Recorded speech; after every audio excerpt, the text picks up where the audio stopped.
ter os 5 minutinhos depois das 7 para a gente poder começar. Então vamos dar início hoje.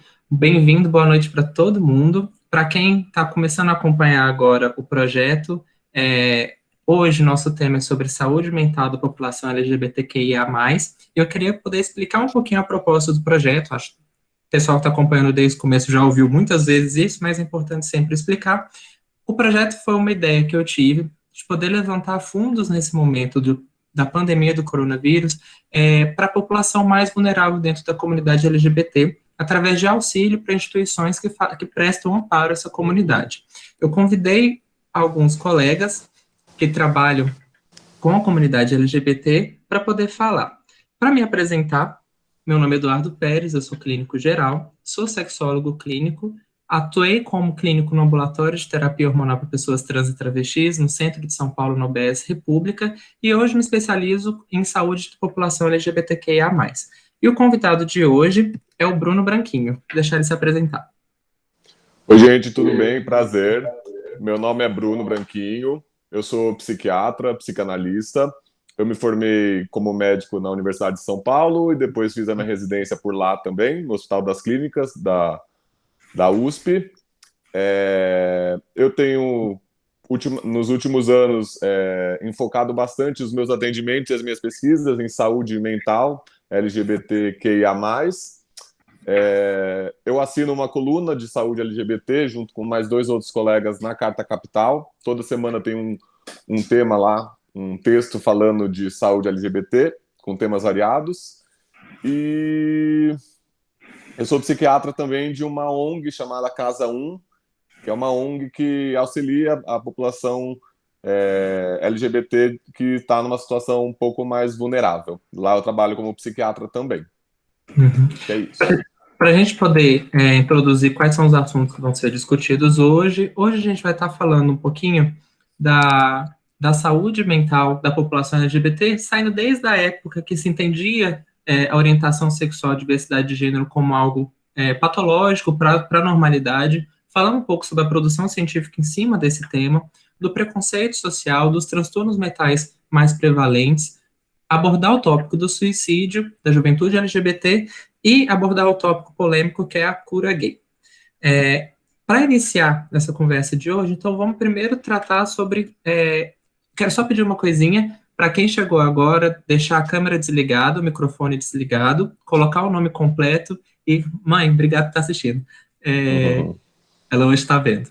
Então, no tema de hoje, para a gente poder introduzir, né, iniciar, queria começar falando sobre a transição que a orientação sexual e a diversidade de gênero passou dentro da medicina, né? A gente tinha uma visão de não muito tempo atrás de tratar a homossexualidade, aqui eu falo da homossexualidade para abordar como um termo geral de toda a diversidade, tanto para as pessoas lésbicas, bissexuais, mas pessoas que fogem desse padrão heteronormativo, saíram desse conceito de doença, né, esse conceito de transtorno mental, como era trazido dentro dos manuais de transtornos mentais.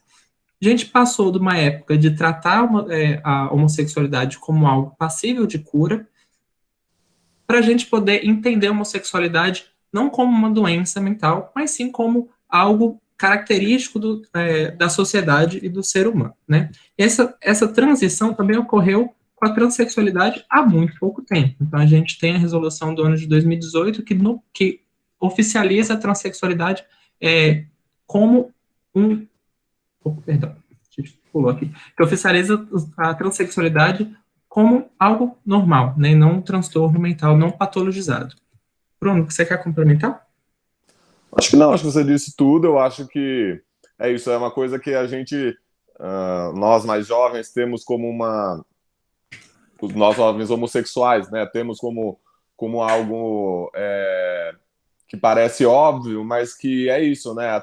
Até a década de 90, na OMS, a homossexualidade estava lá na listinha deles de transtornos mentais, né? A Associação Americana de Psiquiatria tirou antes, foi na década de 70, mas até 90 era isso, né? Na lista da OMS, e a transexualidade até 2018 no Manual Diagnóstico da Psiquiatria também como um transtorno mental. né? Então não é tão, é bastante recente e eu acho que é muito importante a gente pontuar essas coisas mesmo, até para a gente entender sobre o que a gente vai falar hoje e a importância, né, da gente pensar sobre isso. Exato, ainda mais falando desse entendimento, quando a gente fala de produção científica dentro do meio da saúde, dentro do ambiente acadêmico, né, da medicina e das outras áreas da saúde que tratam da diversidade de gênero e diversidade sexual, é importante a gente lembrar que essa transição de entender como doença para entender como comportamento social, para entender como uma característica do ser humano, acaba atrapalhando muito na quantidade de produção científica, no conteúdo dessa produção científica também, de poder enxergar a diversidade sexual e os fatores que acabam se relacionando nesse sentido à saúde mental e a outros conceitos de saúde que envolvem a população LGBT como um todo, acaba atrapalhando nessa produção científica. Então, a gente não tem um volume tão grande, porque, de novo, a gente tem desde a década de 90 para cá, são 30 anos que a gente tem essa mudança nesse paradigma da saúde, não é mesmo?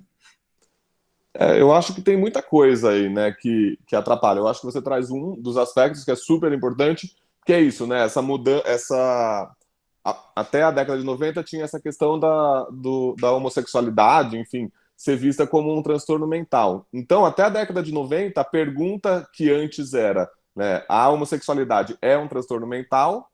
A partir da década de 90 pode ser outra que é, bom, quais os efeitos na saúde mental de ser homossexual, né? E isso a gente pode extrapolar para transexual, bissexual, enfim, né?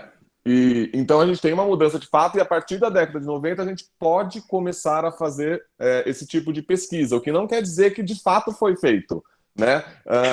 Nos últimos 30 anos a gente teve essa retirada da homossexualidade da lista de transtornos mentais, mas não é só isso, né, que atrapalhava o desenvolvimento de pesquisas. Quando você vai pensar também, por exemplo, que até hoje a gente tem muitos países em que a homossexualidade, a transexualidade, enfim, ser LGBT é um crime, né? E pensando que para fazer pesquisas, né, a gente precisa de pessoas que se admitam LGBT, que se digam LGBT, né? Não só nesses países onde é um crime, mas mesmo em outros países onde há o preconceito, há o estigma e tudo mais, para você conseguir pessoas LGBT para fazer as pesquisas, também não é tão fácil quanto com pessoas cis e heterossexuais, né? Exato. E também tem toda a questão do investimento nessa área mesmo, porque apesar de a gente estar falando nisso muito mais hoje em dia, é uma pequena parcela da medicina e de todas as outras áreas de saúde que vão pensar mesmo em saúde LGBTQIA+, né? Vai ter muita gente que vai falar que esse tópico não precisa, né? Que somos todos iguais, então temos que estudar tudo do mesmo jeito, né? Não entende as particularidades desse tópico, né? Exatamente. Se você for pegar, por exemplo, e outra coisa, né? Quando você vai falar de produção científica em saúde mental LGBTQIA+, a gente vai pensar em outros países que não o Brasil. O Brasil está muito, muito defasado nisso. Quando você vai procurar mesmo, eu acabei de fazer um capítulo de um livro de saúde LGBT aqui do Brasil. É um dos primeiros que vai ser lançado, deve ser lançado até o fim desse ano ou começo do ano que vem. E eu fui falar de depressão e ansiedade na população LGBTQIA+. E no Brasil é quase zero a produção disso, e quando tem, é isso, né? A gente tem outra coisa também. Quando a gente vai pensar em produção científica dessa população, a gente não pode. A gente tem que lembrar também que quando há essas produções, a grande maioria vai considerar todas essas letrinhas a mesma coisa. Então vamos falar de saúde, depressão em LGBTQIA+, ou ansiedade em LGBTQIA+. São poucas as que vão fazer uma distinção. Bom, saúde mental num homem gay cis, numa mulher lésbica, na população bissexual feminina, masculina, na população transexual. Essas distinções são raras ainda, são muito poucas as pesquisas, tanto é que a gente tem pouco mesmo dado. Assim, a gente tem alguma coisa, mas hoje em dia a gente tem pouco, né? E quando há essa distinção, quando você pega alguma letra em específico, normalmente são homens gays cis, né? Quando o que a gente tem um pouco mais de informação. Mas então ainda, apesar de ter tido esses 30 anos, né, de pesquisa, e de fato está muito melhor de pesquisa do que estava antes, ainda falta muita coisa ainda. Exato. Ainda tem muito avanço, muito chão para ser percorrido nesse sentido, né? Muito. E algo que a gente tem que abordar, então, quando a gente está falando de saúde mental e a gente está falando da população LGBT, que a gente abordou em todos os tópicos que foram falados aqui, é como essa falta de material, essa mudança de paradigmas, ainda esses estigmas que envolvem a sociedade LGBT+, como um todo, perpassam o preconceito, né? Então, a gente tem o preconceito sistemático, que é o preconceito estrutural, né, com a população, com tudo que foge do hétero-cis normativo que a gente tem falado em todas as nossas aulas aqui, o preconceito internalizado, que é levado pelo profissional de saúde também, dentro do ambiente, né, de atendimento a esse paciente, mas também pelo próprio paciente que vai internalizar preconceitos e acabar sofrendo angústia desse próprio preconceito num processo de homofobia internalizada. E algo que é interessante a gente comentar, que é muito importante, é sobre a teoria do estresse de minorias. Bruno, você pode falar um pouco sobre o estresse de minorias? Bom, então, né, a partir de 90, quando a homossexualidade é retirada da lista de transtornos mentais pela OMS, dá-se esse start, né, para essas pesquisas, para a gente entender mais ou menos o que é que ser LGBT vai ter de efeito mental sobre as pessoas, né? E um cara que é um dos bambambãs dessas pesquisas, que chama Ilan Meyer, em 95 ele vai criar um modelo, ele vai fazer uma pesquisa e tudo mais, e vai entender, e cria um modelo conceitual para a gente pensar os efeitos mentais sobre a população LGBT de ser LGBT, os efeitos de ser LGBT sobre essa população. Então, ele vai criar o modelo do estresse de minorias. Ele vai se fazer uma pergunta, né? Ele vai fazer, bom, ser LGBT, na verdade, naquela época era ser LGB, tá? Nesse trabalho que ele faz, ele só inclui a população LGB, né? O T não entra aí, mas a gente pode, hoje em dia a gente tem extrapolado porque eles acabam entrando nesse rol que eu já vou explicar.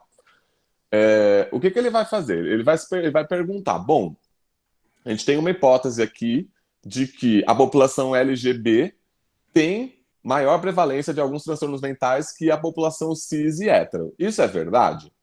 E ele chega à conclusão no final do trabalho dele que sim, é verdade. E ao longo dos anos, nas últimas décadas, essa resposta se confirma, né?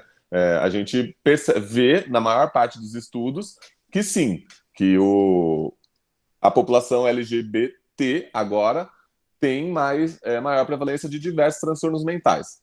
Tá. E daí, o que ele vai? Ele vai criar um modelo para explicar. Ele vai falar, bom, tudo bem, então eles têm, né, a população LGBT tem maior prevalência de alguns transtornos mentais. Mas por quê? Né, o que é? Se é a homossexualidade em si, né? Se o fato de ser homossexual não é o problema, não é a doença, por que eles têm mais transtornos mentais? E aí ele vai criar uma hipótese de que essa população ela sofre ao longo da vida com um estresse crônico justamente pelo fato de ela ser parte dessa minoria sexual.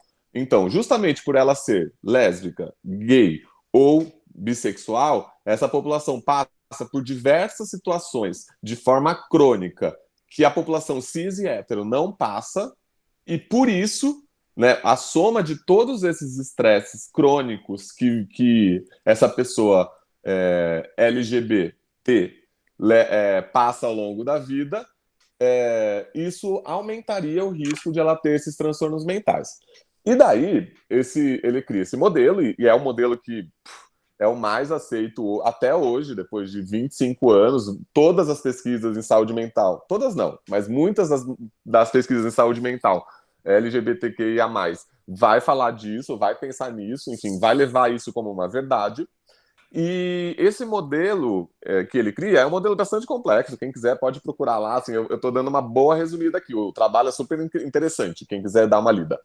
Mas ele vai falar desses estresses. Ele vai falar de 3 grupos de estresses principais. Então, né, dentro do modelo de estresse de minorias, que essa população tem esse estresse crônico, ele vai falar de 3 estresses crônicos que seriam os mais importantes para essas pessoas aumentar o risco dessa população desenvolver os transtornos mentais, tá? E mais para frente ele vai, eu não lembro se é ele, mas alguém vai avaliar a influência desses três grupos de estresses separadamente e vai ver que os 3 grupos têm influência. Então, os 3 juntos influenciam, mas os 3 separadamente também influenciam. E, bom, os 3 grupos de estresse crônicos principais, né, usados nesse modelo, seriam, a homofobia internalizada, né, que você acabou de falar. Então, eu tô falando homofobia porque foi o termo que ele usou lá, tá, gente? Mas é o que eu tô falando. Hoje em dia a gente já extrapola isso para a população T também. Então, em vez de homofobia, a gente pode falar transfobia, por exemplo, tá? Então, É um termo mais fácil de usar do que homo, lesbo, transfobia, né? A gente fazer. Exato. E foi o termo que ele usou também, porque como eu disse, naquela época foi feito um modelo na população LGB. Então o que foi usado foi a homofobia mesmo. Então, homofobia internalizada é o primeiro do grupo desses estresses. O que seria isso, né? Bom, você cresce numa sociedade em que você vê pessoas falando, exemplos na TV, nos filmes, na sua vida real, na escola e tudo mais, de pessoas falando que ser homossexual é feio, é sujo, é imoral, é errado, é diferente, é anormal, enfim. E não só literalmente, mas às vezes exemplos e tudo mais, tal. Então, você vai formando na sua cabeça desde pequeno que, bom, então isso que eu sou é uma coisa que eu não deveria ser, né? Isso eu não, assim, eu acho que qualquer um que seja LGBT não precisa explicar. É uma sensação que a gente tem desde pequeno e que você vai percebendo. E mesmo depois que você assume, tem estudos mostrando que essa homofobia internalizada se assume, né? Que essa homofobia internalizada ainda tem efeito sobre você. Então, você vai sendo moldado dessa forma. E isso é isso, você começa a direcionar você atitudes negativas que você foi vendo no mundo externo, tá? Então esse seria o primeiro estressor crônico, essa homofobia internalizada que as pessoas LGBT têm, tá? O segundo grupo de estressores crônicos, né, que vai ser usado nesse modelo de estresse de minoria, é o estigma. O que é o estigma? É uma palavra que muita gente fala, mas muita gente não sabe o que quer dizer, tá? Estigma é a ideia ou a expectativa que você tem de que os outros vão te desrespeitar, te tratar mal, que você vai ter menos oportunidades, você vai ter menos direitos por ser quem você é. Então, né, a gente pode, na população LGBT a gente tem isso. Então, essa ideia, essa expectativa que a todo momento você pode ser agredido, você pode ser ofendido, você pode sofrer bullying, você pode ter menos direito, você pode ser maltratado, não respeitado, da mesma forma que uma população cis e heterossexual, tá? Então, ao longo da vida, você passar por isso diversas vezes, repetidas vezes, em situações pequenas, em situações grandes, em situações qualquer do seu cotidiano, vai ter um preço no final sobre a tua saúde mental, tá?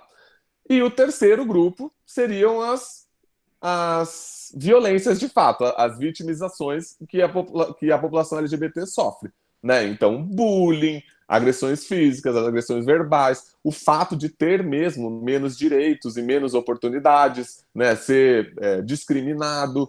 Então, ao longo da vida também, esse estresse crônico vai aumentar a sua chance de ter um transtorno mental.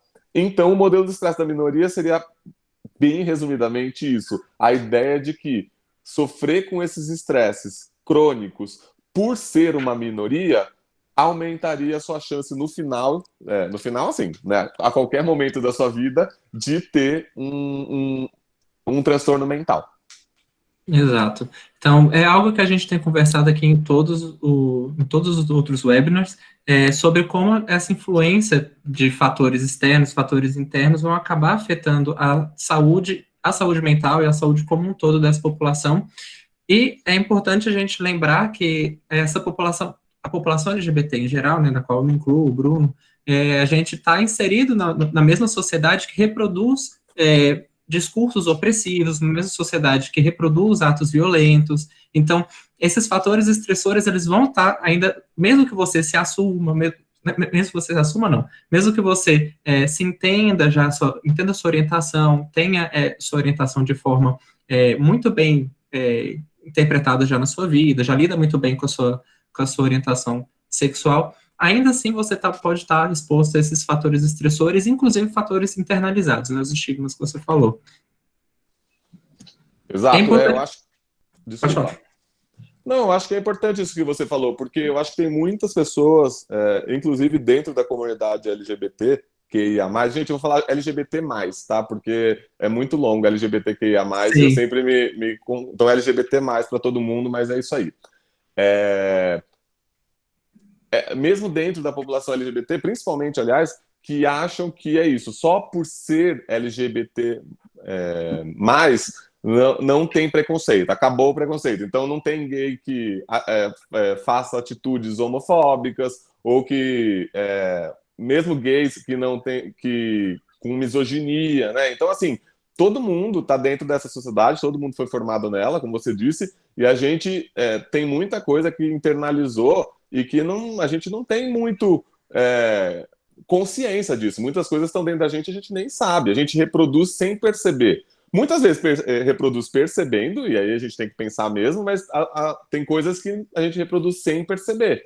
Então, não é porque você é parte de uma minoria que você não tem preconceito. Né? Normalmente, as minorias, na verdade, têm os preconceitos, mas a diferença é que elas se questionam e se põem a pensar o que fazer com isso, né? Mas não é que você, eu sou gay, então acabou os preconceitos. Não, né? Enfim, você tem que sou pensar isento, sobre o que né? está acontecendo. Exato. Exatamente. Então, o que a gente está falando aqui, que todos esses fatores estressores, crônicos, ao longo da vida, em qualquer momento, eles vão acabar sendo fatores que vão levar a transtornos mentais, a maior prevalência de depressão, ansiedade, de hábitos que podem levar à dependência. Esses são dados que, embora a gente não tenha, como a gente comentou antes, devido à falta de produção científica, a falta até, inclusive, de uma notificação adequada, ou de uma busca de amostragem adequada, a gente tem sim evidências que existe maior incidência desses transtornos mentais na população LGBT, com maior risco de doenças mentais, maior risco de tentativa de suicídio, de dano, de dano próprio, maior risco de dependência, de sensação de insegurança, né? E aqui a gente tem alguns dados que são americanos, mas que também podem ser extrapolados para a sociedade brasileira e para a comunidade LGBT ao redor do mundo como um todo, que os indivíduos LGBT têm maior risco de sofrer ansiedade e depressão, de uso abusivo de substâncias lícitas e ilícitas, e também maior risco de suicídio quando comparados com a população cis e heterossexual. Alguns dados informam que esses riscos são de 4 vezes até 6 vezes maiores na comunidade como um todo. Quando você avalia avalia cada população separadamente, esses valores variam, né? Então, população trans, alguns dados também informam que existe uma tendência de até 9 vezes a 14 vezes maior chance de desenvolver quadros depressivos, quadros ansiosos e quadros de dependência. E a gente tem que avaliar todos esses dados, quando a gente avalia individualmente, a gente tem que também lembrar de fatores interseccionais. Então, que é isso que a gente comentou na última aula sobre população trans e travesti, fatores que perpassam condições que fogem do biológico e vão para condições sociais e condições econômicas, né, que vão facilitar ou não maior exposição a fatores estressores que vão levar ao desenvolvimento de depressão, desenvolvimento de ansiedade, maior exposição ao uso de substâncias lícitas ou ilícitas, né. Aqui vou dar o exemplo da população trans que a gente comentou na aula passada, com os indicadores de maior uso de substâncias ilícitas, né, tanto pela facilidade do acesso ao mercado, considerando que grande parte da população está em situação de maior vulnerabilidade, tem trabalhos que são não formais, então tem mais proximidade de acesso a essas substâncias, então isso pode também ser um fator, um dos fatores que levam a esses maiores números, né? Então a gente tem aqui a saúde mental e a gente tem a saúde preventiva, que a gente tem sempre que estar associando quando estamos falando de população LGBT+. Certo, Bruno? Certo? Eu acho que antes da gente falar, né, desses transtornos e tudo mais, eu acho que você trouxe uma coisa aí com a população trans, né?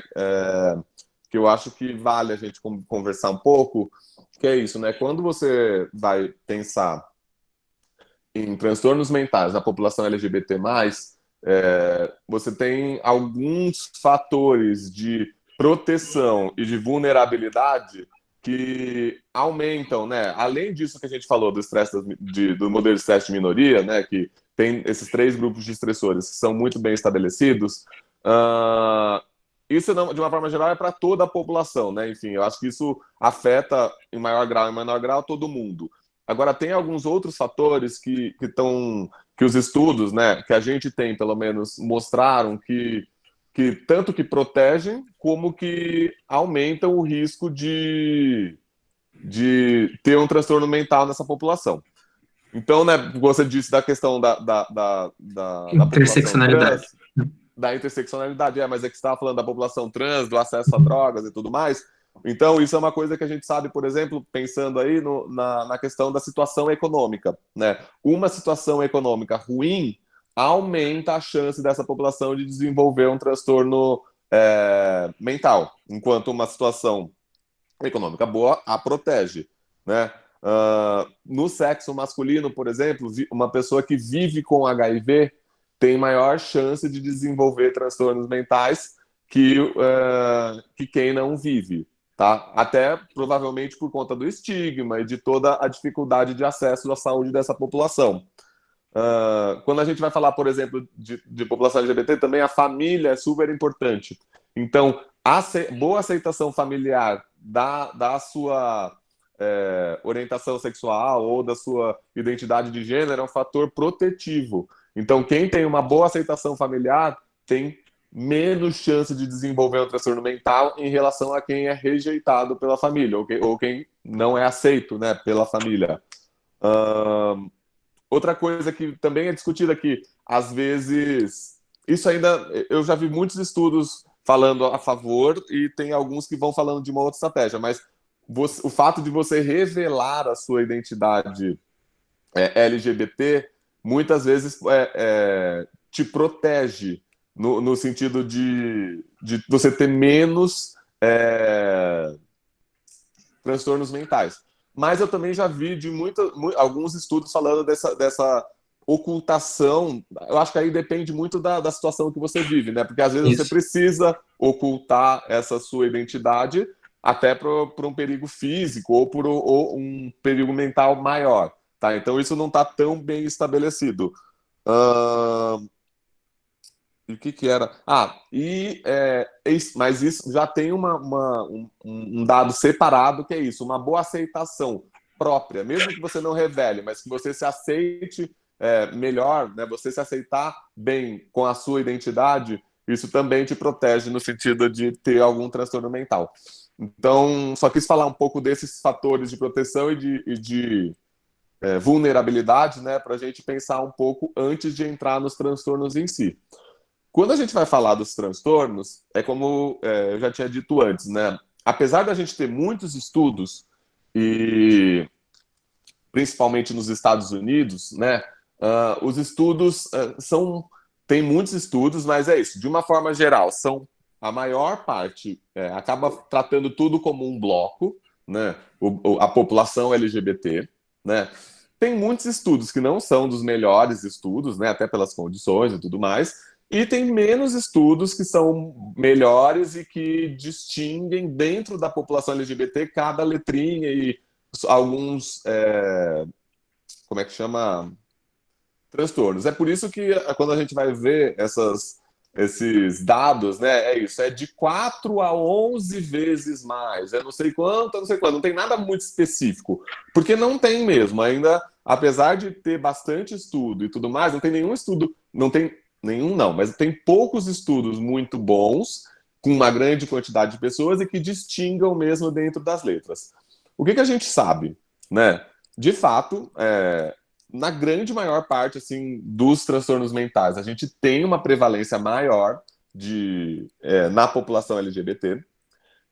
Quando a gente vai falar, por exemplo, de depressão, ela é maior, muito maior entre os trans e travestis do que os travestis. Eu estou pondo aqui no T englobando, tá? Mas a gente não tem tanta pesquisa porque travesti é uma denominação Latino-americano. latino-americana, exato. E na América Latina tem muito pouco estudo, menos ainda, tá? Então eu vou falar mais de trans aqui, tá? Então, na população trans, nos estudos que a gente vê uma prevalência de depressão muito maior, inclusive é o transtorno mental mais comum nessa população, tá? Tem estudo mostrando que até 40% da população trans vai ter um episódio depressivo ao longo da vida, tá? Ou mais, né? Mas pelo menos um, tá? Então, quando você vai ver em termos de prevalência, é muito maior mesmo, tá?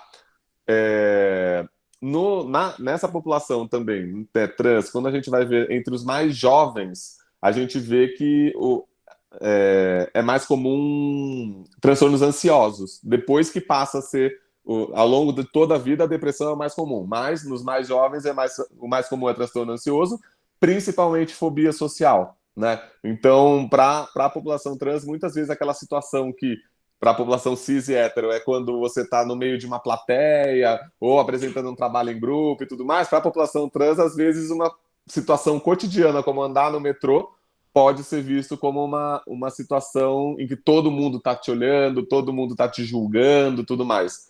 Então, na população trans tem isso também. Essa fobia social é o transtorno de ansiedade mais prevalente e eles são mais prevalentes na população jovem, tá?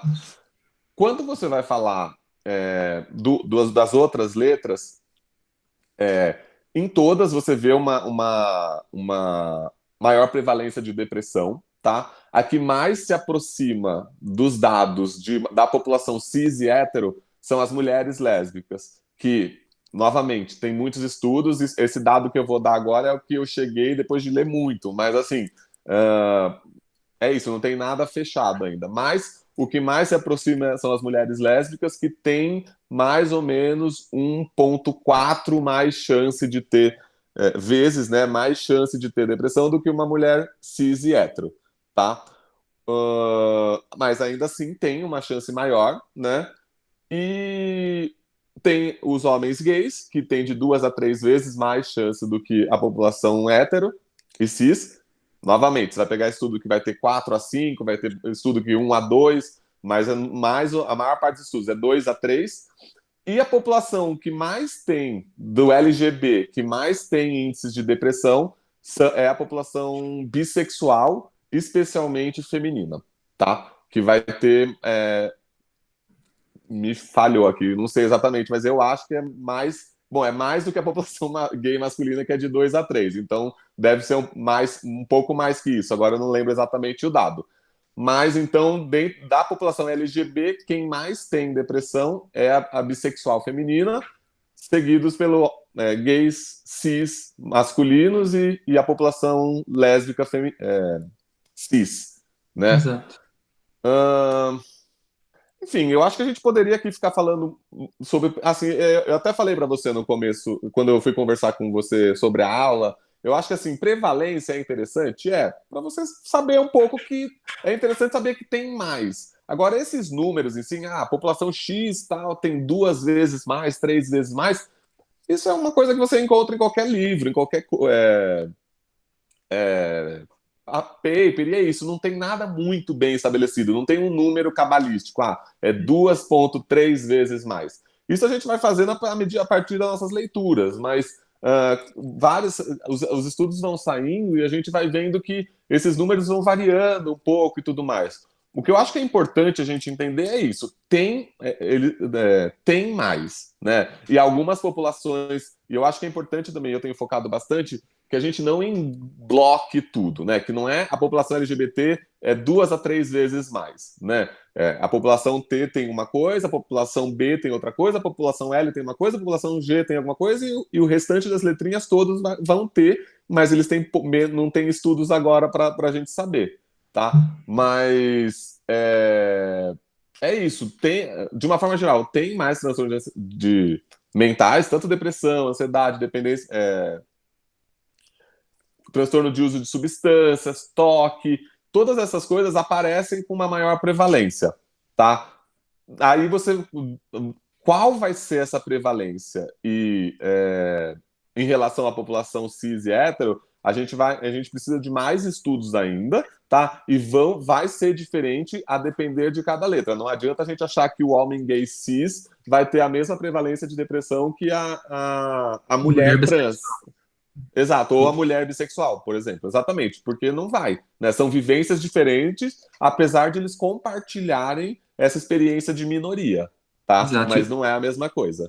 O importante que a gente está querendo passar aqui é exatamente isso, não é a gente focar nos valores, né, de maior prevalência ou menor prevalência, mas a gente mostrar que existem fatores que são estressores e que podem levar essa população a mostrar essa prevalência maior por causa de preconceito, por causa de conceitos que a gente, enquanto profissional de saúde, tem que saber avaliar, saber entender, saber acolher e saber orientar esses pacientes e prestar uma melhor assistência nesse sentido, reconhecendo as peculiaridades de cada membro dessa comunidade e também o fato de que a comunidade LGBT sofre determinados tipos, passa por determinadas vivências que são diferentes da população hetero-cis normativa, né? Com Então, a gente certeza. falando, aqui a gente falou de alguns transtornos mentais, mas é importante quando a gente está falando sobre saúde mental da população LGBT+, a gente falar do fator do suicídio, também tem maior prevalência por causa desses vários fatores estressantes. Então, quando a gente contabiliza as mortes LGBT no Brasil,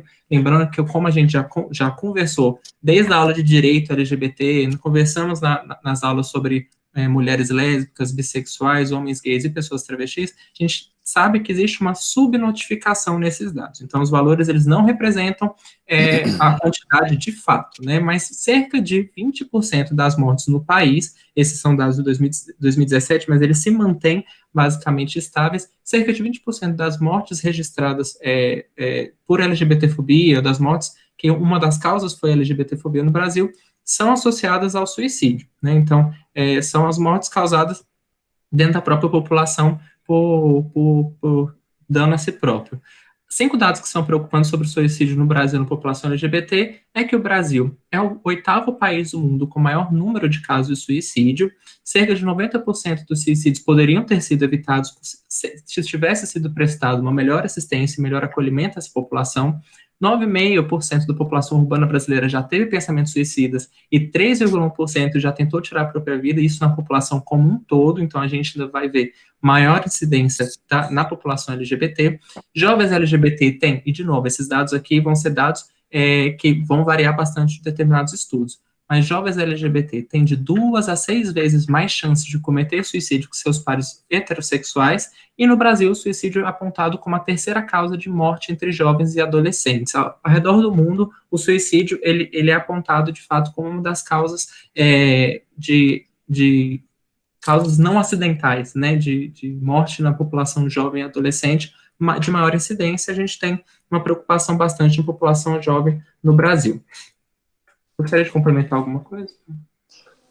Eu acho que o suicídio é um problema de saúde pública, né? Não só entre a população LGBT+, mas no mundo, né? Quando você vai pegar dado de Estados Unidos, acho que, se eu não me engano, é a segunda causa de morte entre pessoas de 10 a 24 anos. Então, assim, é uma coisa que está estourando aí, né? Tanto é que, enfim, né, deu toda aquela polêmica quando saiu 13 Reasons Why, né? Enfim, tá saindo. Sempre que sai alguma coisa, você vira uma polêmica mesmo, porque é algo que, bom, a meu ver, acho que provavelmente sempre esteve por aí, né? Mas tá que na última década mesmo tem explodido, não só em maior número, mas em termos de ter uma certa visibilidade, uma discussão mesmo, né? Quando a gente vai falar da população LGBTI+, o negócio fica pior porque, de fato, as taxas de, de suicídio são maiores, né? Não só porque a gente tem maior. Eu tenho uma coisa aí que eu gosto de falar também, que assim, as pessoas às vezes acham que a pessoa que se suicida, ela estava sempre deprimida. E não necessariamente, tá? É claro que tem uma evolução aí que às vezes acontece de um paciente deprimido que acaba se suicidando. Ok? Né? E a população LGBT, e mais como a gente já conversou, tem uma taxa maior de depressão. Então, ok, essa é uma possibilidade. Mas, principalmente entre jovens, tem uma questão muito relacionada à impulsividade, que é isso. Às vezes, numa situação em que ele se vê muito triste, ou se vê muito julgado, ou se vê muito desamparado e tudo mais, ele acaba num impulso fazendo alguma coisa, mesmo que ele não tivesse tão deprimido, né? Então, aquela velha história de, putz, o menino que é homossexual e é exposto na frente do colégio inteiro, e daí volta para casa e toma um vidro de, de De algum remédio, remédio. né? É, ele não é que ele estava deprimido e tudo mais, é que ele foi exposto e acabou não aguentando lidar com a angústia, né? Justamente por causa de todo o estigma da sociedade e tudo mais. Então, tem um quê aí que eu acho que é importante. Eu estou falando isso por quê? Porque tem uma organização, que é a maior organização preocupada com suicídio do mundo, tal, que chama The Trevor Project. É uma associação que lançou um estudo esses tempos atrás, eu não lembro quando, enfim, é que me veio na cabeça agora isso, falando que a presença de um adulto que aceitasse a homossexualidade, a transexualidade, enfim, a identidade de gênero ou orientação sexual do jovem LGBT diminuir em 40% a chance desse jovem LGBT cometer suicídio. Então, assim, eu tô falando isso porque às vezes não é só a questão de depressão, às vezes é questão realmente de acolhimento, de você escutar, sabe? Escutar com compreensão, com carinho e tudo mais. Então, assim, a diferença que essa escuta e essa possibilidade de aceitação faz, de fato, na, nesse pensamento e nessa tentativa de suicídio. Porque é isso, se fosse uma simples depressão, né, se fosse tudo fosse por causa da depressão, né, você ter uma pessoa ali que te acolhesse ou que não, né, é claro que faria diferença, mas eu acho que não faria tanta diferença assim. Eu acho que esse dado mostra o quanto essa aceitação e esse carinho da parte de alguém, essa escuta, faz diferença na hora. E eu acho que é por isso que é importante que os profissionais de saúde sejam preparados mesmo para essa escuta. Porque isso pode fazer muita diferença, pode fazer uma diferença absurda nesse sentido, 40% a menos de tentativa de suicídio quando tem algum adulto ali que vai ouvir e falar, bom, tá tudo bem, me conta o que você tá sentindo, o que tá acontecendo e falar, tá tudo bem ser LGBT. Exato, a gente poder dar um tipo de perspectiva, avaliar quais são os projetos de vida desse jovem, poder dar um auxílio na ideia de que vai melhorar, né? Então, até uma das, das frases de efeito do Trevor Project é que vai melhorar, né? Então, de entender que essa parte, que esse sofrimento que ele está passando, toda essa angústia por causa da orientação sexual, por causa da sua identidade de gênero, é algo que é passageiro, né, que existe, e virão outros sofrimentos, outros fatores estressores, mas que não, o fato dessa pessoa ser diversa não é motivo bastante, não deveria ser motivo bastante para a gente encerrar uma vida. Então, isso é importante realmente a gente destacar que não está diretamente associado com depressão, né, está associado com sempre que a gente está falando de saúde mental, a gente vai estar falando de vários fatores que vão estar influenciando essa construção do eu, essa construção de situação e de projeto de vida desse jovem, desse adulto que é diverso. E já que a Eu gente acho está que falando eu queria só falar, eu falei dessa questão da depressão porque para as pessoas, porque às vezes as pessoas têm essa ideia que, bom, então que é isso, que o único jeito de uma pessoa chegar no suicídio é isso, ela tá lá na cama, há meses, nananana, e de repente ela coisa. Porque é muito comum as pessoas virem para mim e falarem, nossa, mas eu não tinha como eu saber que ele ia fazer isso, ele não deu nenhuma pista, né? Enfim, quando a pessoa tenta o suicídio, quando ela consegue de fato. E, por um lado, né, eu acho que sim, né, eu acho que é muito surpreendente quando isso acontece. Por outro, eu acho que é importante que esses cuidados não precisem chegar a esse tipo de população só quando ele está super deprimido, etc., porque você está com medo dele fazer alguma besteira. Né? Eu acho que esse dado, né, eu trago justamente para as pessoas não ficarem adiando essa palavra de conforto, essa aceitação. Porque às vezes pode fazer a diferença porque a gente não sabe quando essa pessoa vai ceder a um impulso desse. Então, Uhum. qualquer ajuda, às vezes uma consulta como profissional de saúde, né, que você tá lá e tá o menino se queixando que a vida tá muito difícil, que ele é gay, que não pode contar para a mãe, para o pai, etc, etc, às vezes contar para você vai salvar a vida desse menino. Mesmo que você não saiba o que dizer, só que só de você ouvir e não julgá-lo, já pode ser a vida desse menino, entendeu? Então, eu destaco a importância disso, de você não precisa nem saber falar para ele o que vai acontecer com a vida dele, o que ele deve fazer, o que não deve, mas você ouvir deixar para essa pessoa a ideia de que tá tudo bem, que, bom, você ser LGBT não é errado, não é sujo, não é imoral, que tem uma pessoa ali que eu aceito e que, enfim, não vê problema nenhum nisso, pode fazer a diferença entre pensar em suicídio ou não. Exato. E já que a gente está falando de juventude, trazendo esses dados, os dados que ele trouxe do Trevor Project são dados também que são comuns ali nos Estados Unidos, que também podem ser extrapolados para o Brasil, podem ser extrapolados para outros países, mas cerca de 40% da comunidade LGBT informa, né, que não vivem em comunidades que aceitam, então famílias que aceitam pessoas LGBT. 92% dessa população fala já ter ouvido algum tipo de mensagem, já ter sofrido algum tipo de violência por bullying, algum tipo de violência física ou verbal, e pelo fato de se identificar como membro da comunidade LGBT.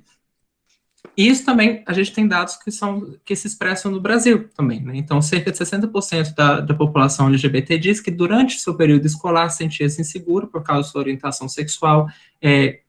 Cerca de 73% informam que já foram agredidos verbal ou fisicamente por causa da sua orientação sexual. E isso mostra também que ele tem uma maior probabilidade dessa população, enquanto está na sua juventude, na sua formação de personalidade, na sua formação social, né, em período escolar, de estar exposta a maiores fatores estressores que podem levar ao desenvolvimento de transtornos mais para frente. Então, é importante a gente lembrar, como a gente tem sempre falado aqui, que a sexualidade não é algo que vai estar inerente à idade adulta, né? Então, você desenvolve, você entende a sua sexualidade ao longo da sua vida, desde a sexualidade não é sexo. Quando a gente discute sexualidade, é algo muito mais amplo, um entendimento biopsicossocial de gênero, de orientação sexual, e isso vai ser desde a infância até a vida adulta. E esses fatores estressores, pelo fato de divergirem do que a sociedade entende como norma, então, divergirem da cis-heteronormatividade, podem ser fatores de maior estresse para essa população, e é importante, quanto profissionais de saúde, quanto membros de família com pessoas gays, é importante a gente entender que existe a diversidade e o acolhimento, entender a existência dessas pessoas é o que pode ser de maior valia para evitar qualquer situação de angústia mais no futuro, ou de extrema angústia que possa levar a casos extremos como suicídio.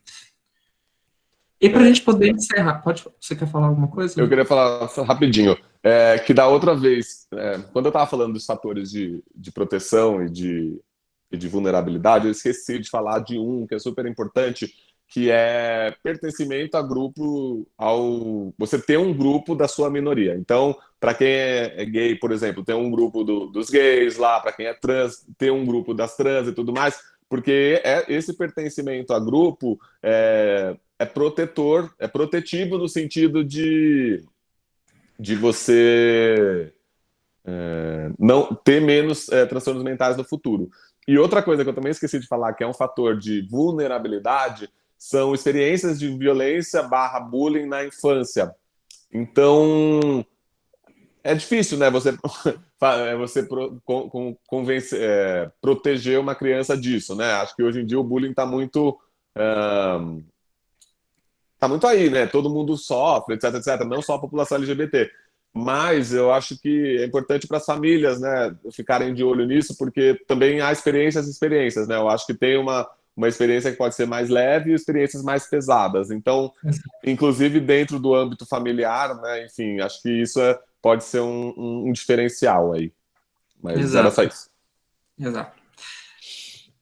E para a gente poder encerrar no nosso tópico aqui, um tema que é bastante recorrente quando a gente está falando de saúde mental da população LGBT, é a proposta da cura gay, né? São as terapias de conversão sexual, que a gente, embora já não seja entendido como doença há muito tempo, a gente já não usa o termo homossexualismo, porque isso associa a alguma enfermidade.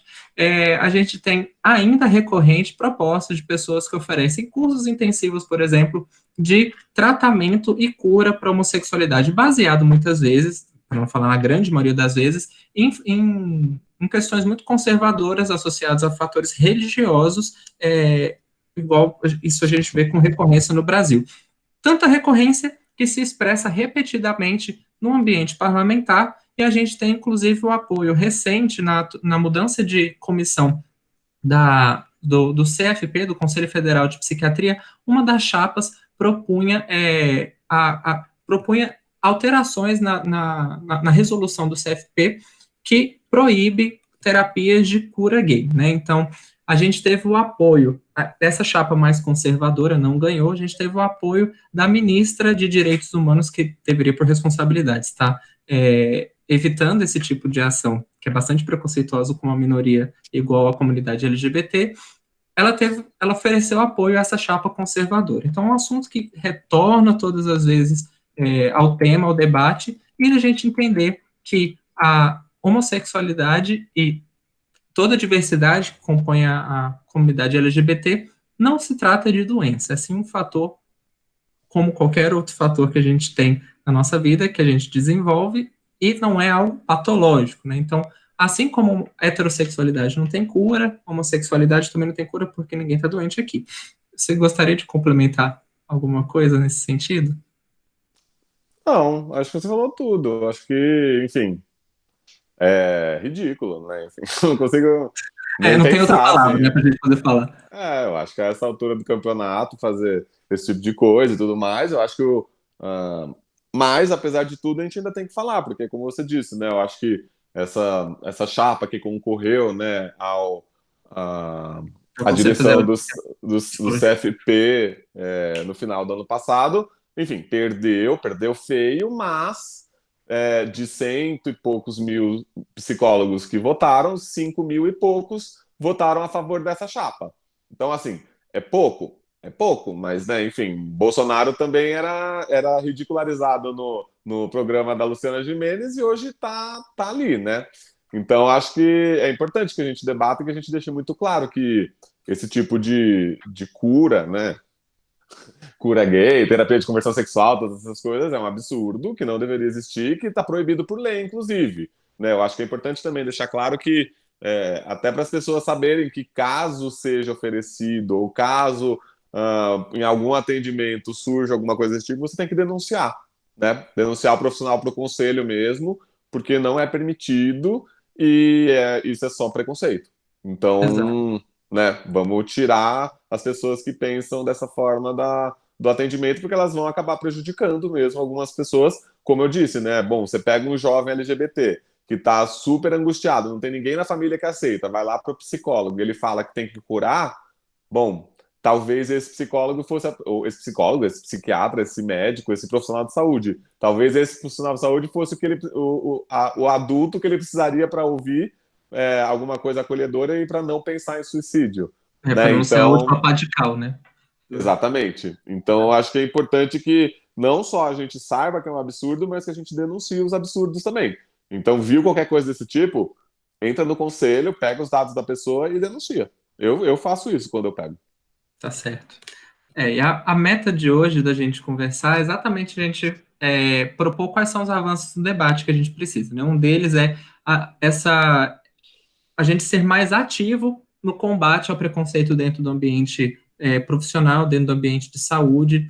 Outro avanço que a gente tem que começar a falar é de entender melhor tudo que compõe o universo LGBT. Como o Bruno falou, são vários fatores, por isso que a gente não consegue determinar exatamente um quesito ou outro que pode trabalhar a prevalência de uma forma ou outra, porque existem fatores sociais, existem fatores culturais, existem fatores religiosos que vão variar de população em cada população, mas é importante a gente saber que eles vão sim ser fatores estressores em determinado momento e cabe a nós prestar o um melhor atendimento, né? Prestar o um melhor serviço e buscar sempre evitar que nós sejamos fatores estressores, aumentar a angústia do paciente. Algo que a gente falou, todos os webinars vamos continuar batendo a tecla, porque essa é a meta dos webinars desse mês é lembrar que nós, enquanto profissionais de acolhimento, temos que deixar o preconceito, de preferência, se educar para não ter preconceito, mas deixar o preconceito para fora do consultório, né? Sim, com certeza.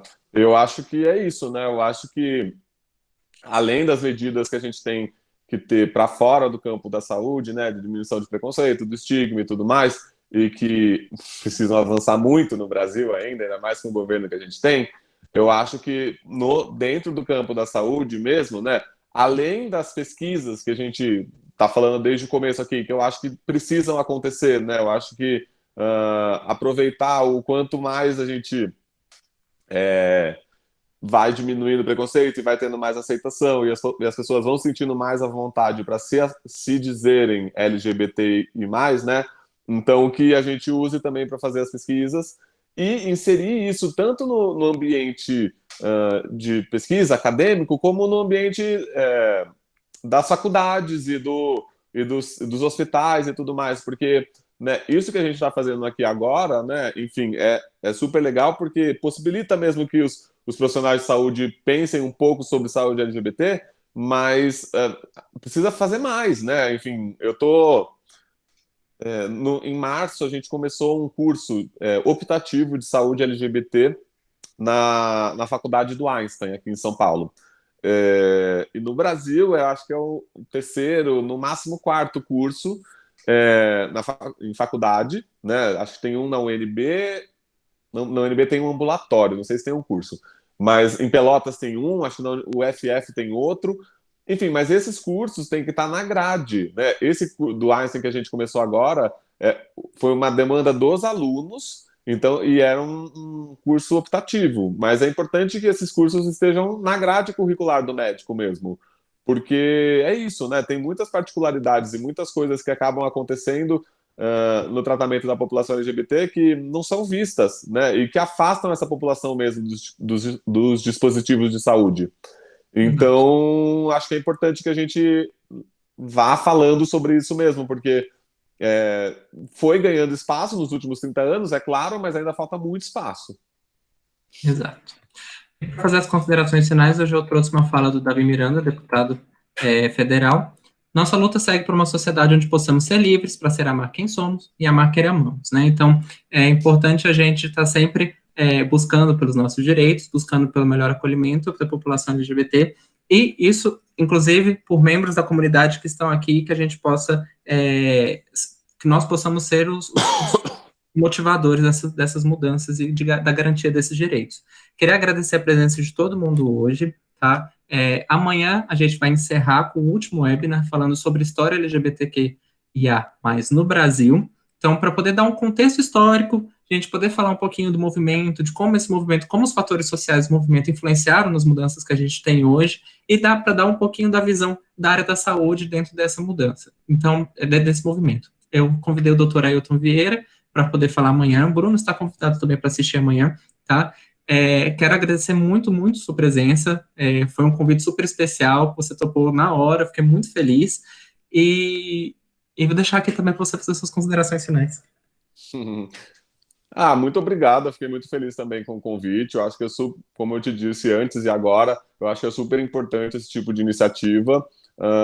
Eu acho que a gente precisa de espaço, né? Como eu acabei de dizer, e a gente precisa procurar esses espaços, né? Se a gente, acho que como tudo na nossa comunidade, se a gente fica parado, a gente não consegue, porque a ideia, né, não tem tanto interesse para as outras pessoas dar esse espaço para a gente. Então a gente precisa procurar mesmo, né? Exato. Então a gente precisa ser ativo mesmo nesse debate, nessa procura.